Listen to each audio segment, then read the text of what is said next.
حمدن و مسلین اما بعد اعوذ باللہ من الشیطان الرجیم بسم اللہ الرحمن الرحیم لقد کان لکم فی رسول اللہ اسوۃ حسنہ رب اشرح لی صدری ویسر لی امری واحلل عقدۃ من لسانی یفقہوا قولی رب زدنی علما رب زدنی علما رب زدنی علما۔ محترم حضرات، گفتگو چل رہی تھی غزوہ بنو قریظہ کے بارے میں، جو ذوالقعدہ سن 5 ہجری میں ہوئی ہے، اور اس غزوے کا تذکرہ یہاں تک پہنچ چکا تھا کہ بنو قریظہ کے لوگ ہتھیار ڈال دیے، نیچے اتر آئے، اور جب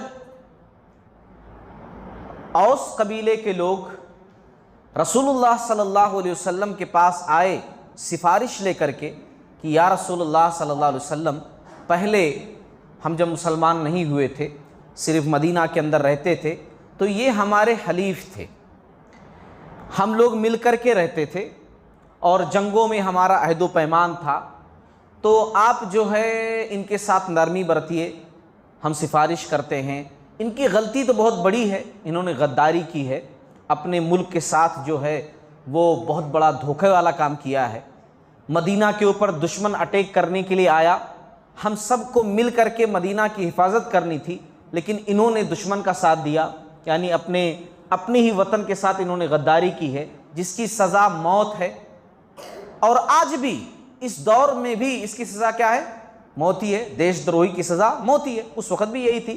تو گرچہ ان کی سزا بہت بڑی ہے، لیکن معاف کر دیجئے ہماری سفارش۔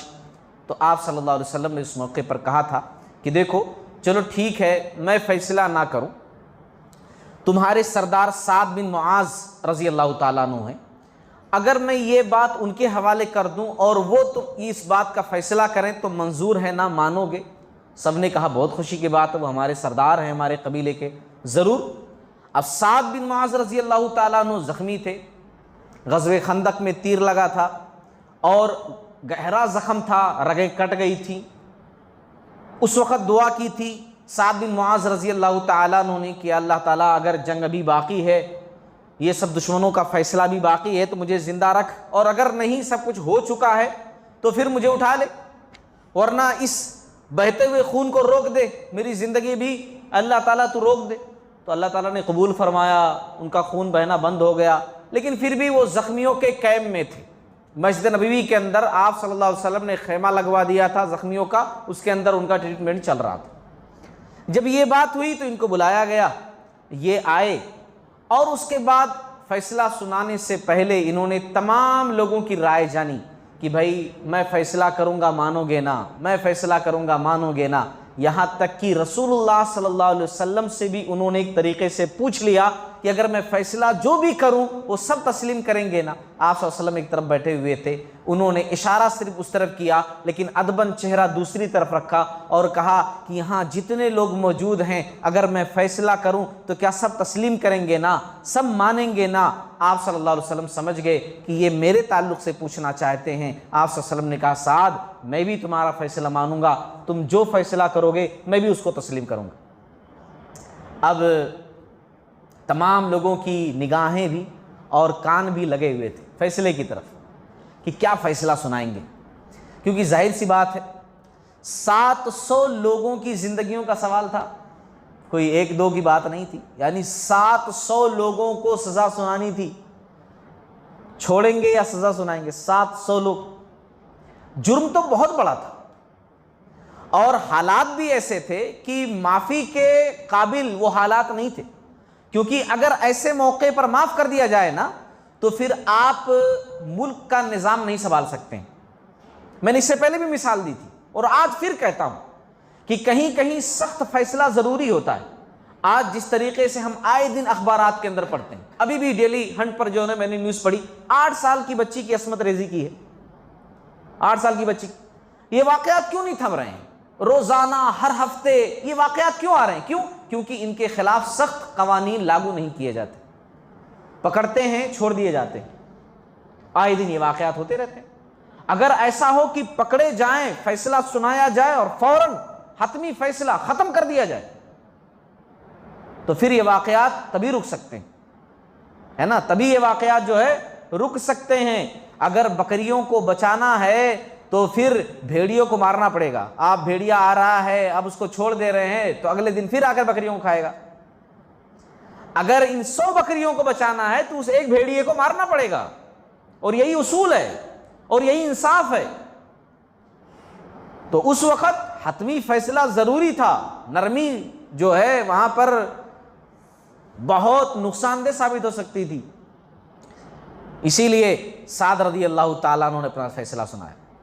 آپ صلی اللہ علیہ وسلم بھی دیکھ رہے ہیں، تمام لوگ سن رہے ہیں، انہوں نے کہا دیکھو ان کے مال چھین لیے جائیں، میرا فیصلہ ہے، ان کے مال، ان کی پراپرٹی ضبط کر لی جائے، چھین لی جائے۔ جیسے آج حکومت فیصلہ سناتی ہے، کورٹ فیصلہ سناتی ہے کہ انہوں نے یہ جرائم کیے ہیں، ان کو عمر قید کی سزا پلس اتنے لاکھ کا جرمانہ، اتنے ہزار کا جرمانہ۔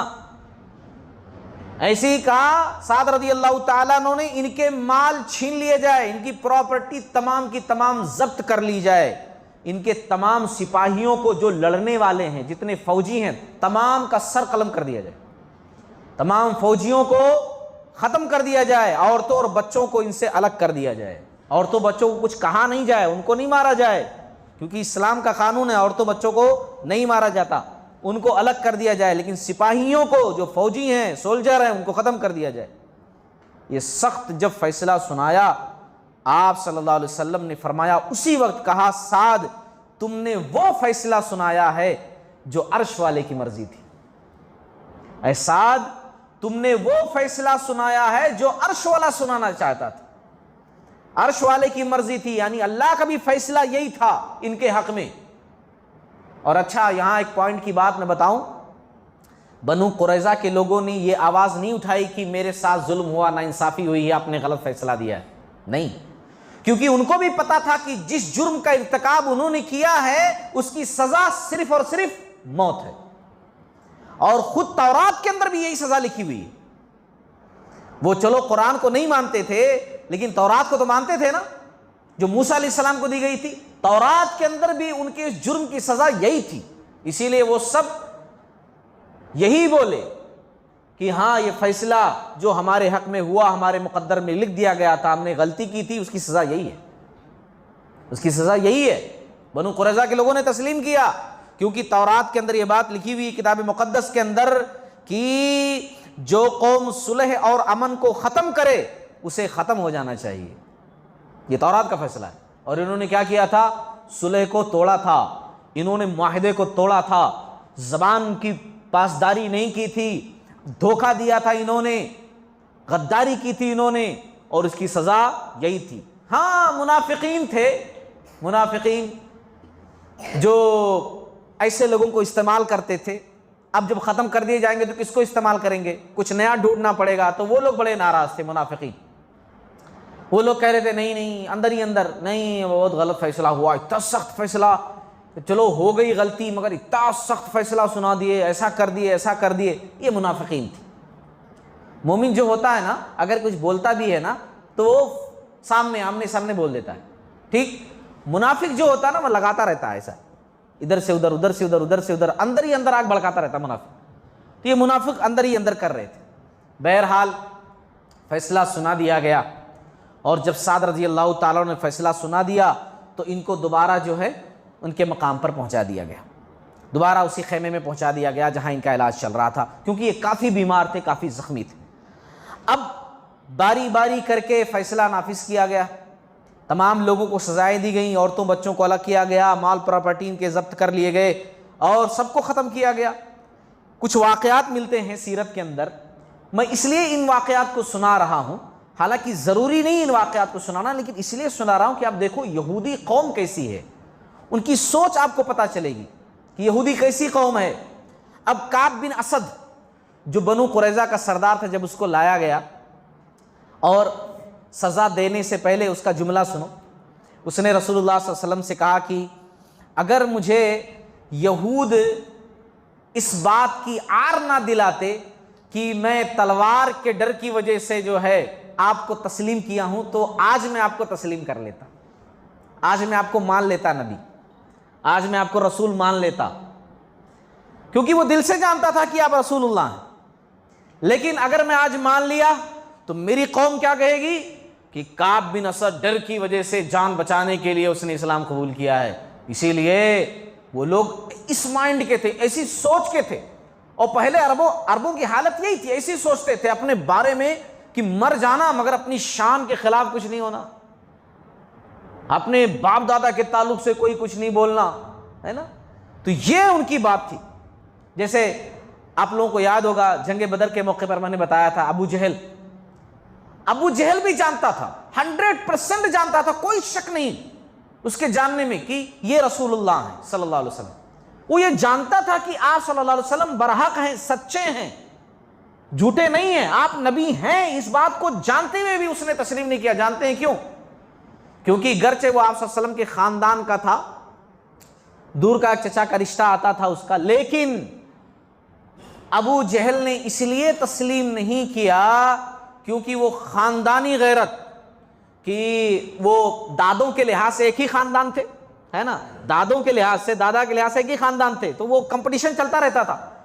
وہ لوگوں سے کہا کرتا تھا، کہتا تھا کہ انہوں نے حاجیوں کو مہمان نوازی کی تو ہم نے بھی حاجیوں کی مہمان نوازی کی، ان میں یہ ہوا تو ہم نے بھی یہ کیا، انہوں یہ کیے تو ہم بھی یہ کیے۔ اب ان میں ایک بندہ کھڑا ہو گیا بول رہا ہے کہ میں نبی ہوں، میں رسول ہوں، ہم نہیں تسلیم کریں گے، یعنی اب ہم کیا کریں؟ یعنی ان کا پوائنٹ بڑھ جا رہا ان کے خاندان کا، وہ لوگ آگے نکل جا رہے ہیں، نبوت اور رسالت ان کے اندر آ گئی، نہیں تسلیم کریں گے ہم۔ اور نتیجہ کیا ہوا؟ جب مارا جا رہا تھا جنگ بدر کے موقع پر، تب بھی اس کا غرور دیکھیے، اس کی انا دیکھیے، جب اس کا سر قتل کر رہے تھے نا، کاٹ رہے تھے، بول رہا تھا کہ یہاں سے کاٹو، یہاں سے ذرا نیچے سے، تاکہ جب سر کسی کے سامنے دکھایا جائے تو پتہ چلے ایک سردار کا سر ہے نا، ایک سردار کا سر ہے یہ، میں سردار ہوں، پتہ چلے لوگوں کے سامنے۔ مرتے مرتے بھی یہ انانیت تھی ان کے اندر، یہ غرور تھی۔ تو ان لوگوں کے اندر بھی یہی تھی۔ کعب بن اسد نے کہا کہ اگر مجھے اس بات کا عار نہیں ہوتا کہ مجھے یہ عار دلائیں گے یہ لوگ، میرے مرنے کے بعد عار دلائیں گے یا میرے زندگی پر عار دلائیں گے تو میں تسلیم کر لیتا، لیکن نہیں، مجھے وہ عار کا خوف ہے، میں نہیں تسلیم کروں گا۔ وہ ابو طالب کی بھی مثال ہمارے سامنے ہے نا، یاد ہے نا سارے واقعات۔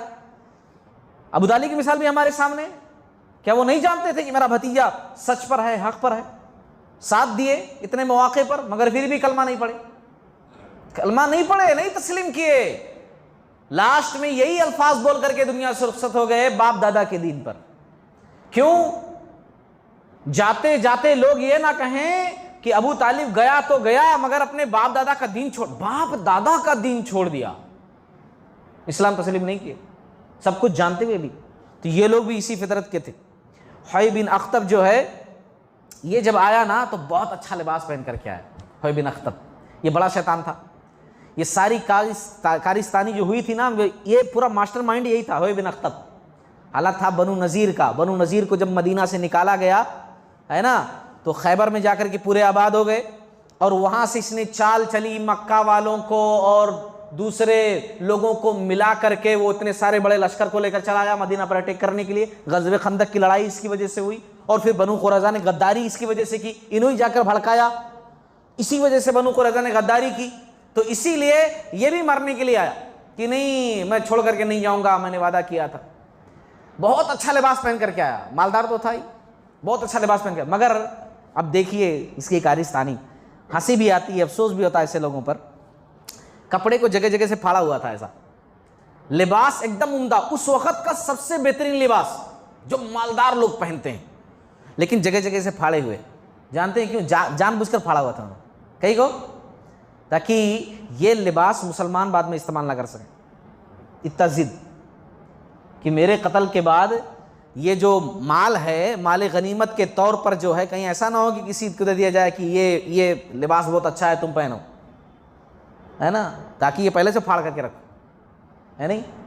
ہم لوگ جیسے کچھ تھوڑا بہت اس کی مثال لے سکتے ہیں کہ بعض مساجد کے اندر چپل کو کاٹ کر کے رکھ دیا جاتا ہے نہیں، تاکہ باہر لوگ اس کو پہن کے لے کر چلے نہ جائے کوئی اور باہر استعمال کریں، پہلے سے ایسے وہ پھاڑ کر کے آیا تھا اپنے جو ہے کپڑے، حوی بن اخطب۔ بہرحال اللہ تعالیٰ نے قرآن میں کہا ہے نا وَكَذَلِكَ أَخْذُ رَبِّكَ إِذَا قَضَى الْقُرَىٰ وَهِيَ ظَالِمَةٌ إِنَّ أَخْذَهُ عَلِيمٌ شَدِيدٌ، کہ جب بستی والے ظلم کرتے ہیں نا، کوئی بستی ہوتی ہے ایک دم ظلم میں شدید ہو جاتی ہے، ظلم پر اتارو ہو جاتی ہے، تو پھر اللہ رب العالمین ایسی بستی کو پکڑ لیتا ہے، اور اللہ کا پکڑنا بڑا سخت ہے۔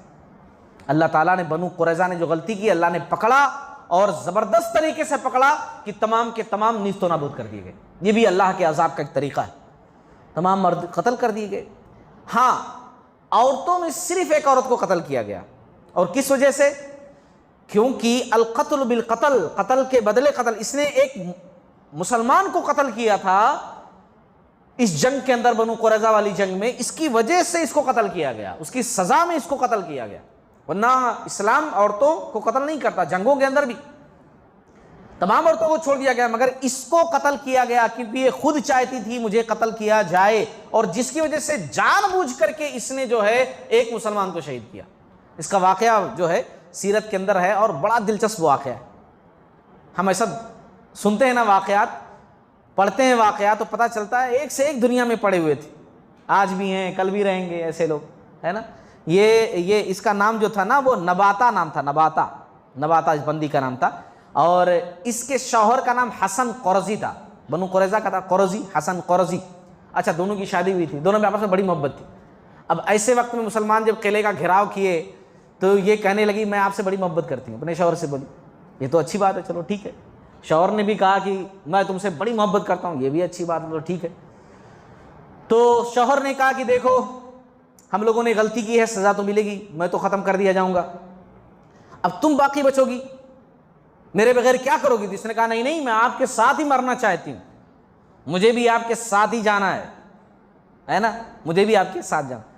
تو شوہر نے آئیڈیا دیا، کہا کہ دیکھو مسلمان عورتوں کو مارتے نہیں ہیں، مجھے قتل کر دیں گے، میں نے غلطی کی ہے، مگر مسلمان عورتوں بچوں کو نہیں مارتے ہیں، تم کو تو چھوڑ دیا جائے گا، تم بچ جاؤ گی، پھر کیسی محبت؟ تو کہا تو پھر کیا کروں میں؟ تو کہا ایک کام کرو، تم مسلمان قلعے کے چاروں طرف ہیں، وہ چکی ہے نا، چکی پتھر والی، وہ لے کر کے جاؤ اوپر، نشانہ لے کر کسی کے سر پہ گرا دو، ایک نہ ایک تو مر ہی جائے گا، جب ایک مر جائے گا تو اس کے بدلے میں تم کو بھی مار دیا جائے گا، پھر دونوں اپن چلے جائیں گے۔ ہے نہیں عجیب سا لگتا؟ نہیں۔ ام عائشہ رضی اللہ تعالیٰ عنہ اس بندی کا واقعہ بیان کرتے ہوئے کہتی ہیں، اس نے خلاد بن سوید رضی اللہ تعالیٰ عنہ کو شہید کیا تھا، ہے نا۔ اس بندی کا واقعہ بیان کرتے ہوئے کہتی ہیں کہ جب سزا سے پہلے میرے پاس ہی بیٹھی ہوئی تھی، اور کوئی ٹینشن نہیں تھا اس کے چہرے پر، بڑی خوش تھی مرنے کے لیے، بڑی خوش تھی۔ جب اس کا نام پکارا گیا نا تو اٹھ کر کے بھاگی، میرا نام پکارا گیا۔ ام عائشہ رضی اللہ تعالیٰ عنہ کہتی، میں نے کہا کہ بندی معلوم ہے تجھے کس لیے پکارا گیا ہے؟ تجھے پتا ہے کس لیے تجھے بلایا جا رہا ہے؟ ہاں، مجھے سزا ملے گی، میں نے مارا تھا نا ان کو، اس لیے سزا کے طور پر مجھے پکارا جا رہا ہے، اور ہنستی ہوئی چلی گئی۔ ام عائشہ رضی اللہ تعالیٰ عنہ کہتی ہیں کہ اس کی ہنسی میں آج تک نہیں بھول پائی، کہ اس موقع پر وہ بھی ہنس رہی تھی، ہے نا، سائیکو ٹائپ کی۔ تو اس کو جو ہے قتل کیا گیا۔